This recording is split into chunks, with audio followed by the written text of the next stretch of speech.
sommes maintenant rendus à la dernière présentation du module 22. Qu'est-ce que je dois faire lors du départ d'un employé et les relevés d'emploi offerts par le CCNB?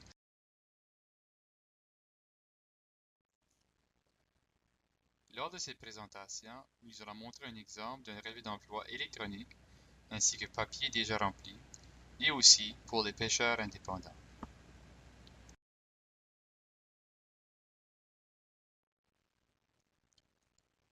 Nous allons prendre le temps pour bien comprendre ce relevé d'emploi, le papier qui est déjà rempli.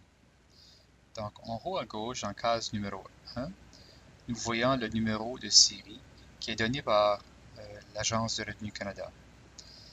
Plus bas, on voit le nom ainsi que l'adresse de l'employeur. Donc ça, c'est vous. À droite, on voit le numéro qui vous a été attribué par l'Agence de Revenu Canada.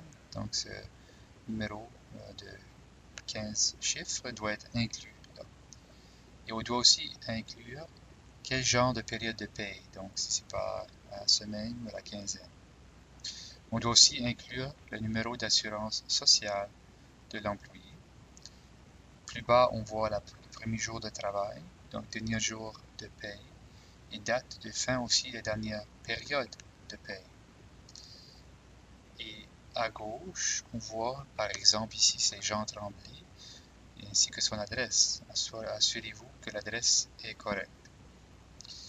Et aussi, vous devez inclure quel type d'emploi cette personne-là possède. Si vous n'êtes pas sûr, veuillez contacter l'Agence de Revenu Canada. Donc, on voit ici qu'il y a une date prévue de rappel. Donc, vous êtes au courant du jour où cette personne va être appelée de nouveau pour venir travailler. Vous devez inclure cette date. Mais si vous ne savez pas, vous cochez tout simplement une date non connue. On met aussi plus bas les heures assurables totales et aussi la rémunération assurable totale selon le tableau au verso. Et là, vous indiquez aussi s'il y a plus de renseignements, donc vous mettez soit votre nom ou le nom de la personne qui s'occupe des ressources humaines ou qui s'occupe de la paye. Assurez-vous de mettre aussi votre numéro de téléphone. Vous allez inclure ensuite, en partant par la dernière semaine, la dernière période de paye. Dans ce cas ici, on voit sur l'exemple que ça met 1200 $ et les autres semaines, c'est toutes des semaines de 800. La raison pour laquelle c'est différent, c'est qu'on a ajouté la paye de vacances, qui ici, vous voyez à droite, est de 400. Donc, on a ajouté la paye de vacances sur la dernière paye. Donc, c'est 800 plus 400.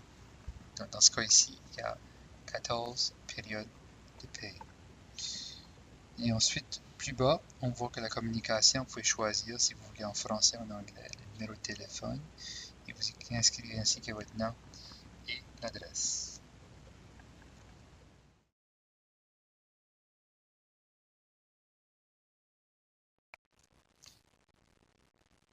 Dans la prochaine diapo, nous allons considérer les erreurs les plus courantes. Ils sont énumérés ici, mais la prochaine diapo, on va les voir de façon plus claire.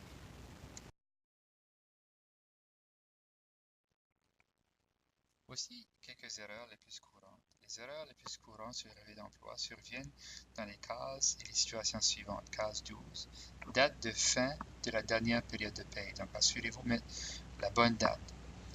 Case 15B, rémunération assurable totale. 15C, rémunération assurable détaillée par la période de paie. 4, le chevauchement des relevés d'emploi. Case 17, indemnité de départ. Et case 18, certaines observations qui sont omises.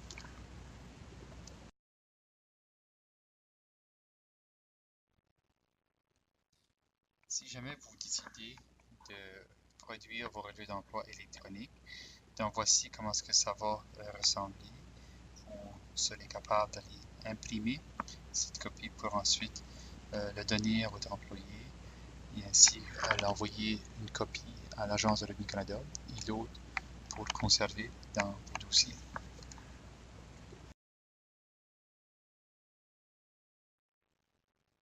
Voici à quoi ressemble un exemple d'un relevé d'emploi pour pêcheurs indépendants. Peut-être vous posez la question qui peut être considérée comme pêcheur indépendant.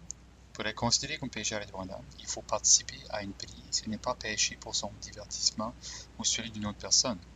Le pêcheur indépendant doit remplir au moins une des conditions suivantes: posséder ou louer le bateau qui sert à faire la prise, posséder ou louer l'équipement de pêche spécialisé, outils à main et vêtements non compris, utilisés pour faire la prise, avoir le permis de pêche pour une espèce donnée requis pour faire la prise, qui est délivré par le ministère des Pêches et des Océans, avoir un droit de propriété sur une partie ou la totalité du produit de la vente, de la prise et payer une partie ou la totalité des dépenses d'exploitation engagées pour faire la prise.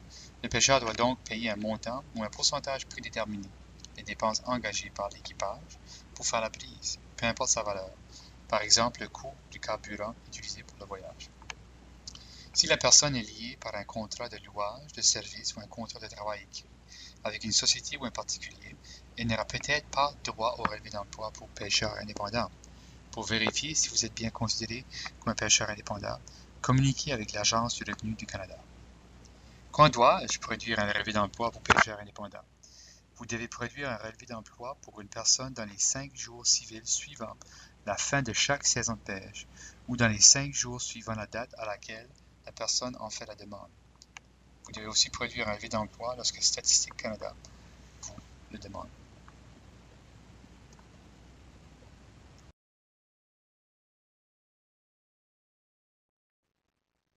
Maintenant, ceci est la fin du module 22. Si vous avez d'autres questions, je vous encourage fortement d'aller consulter le site web de Service Canada.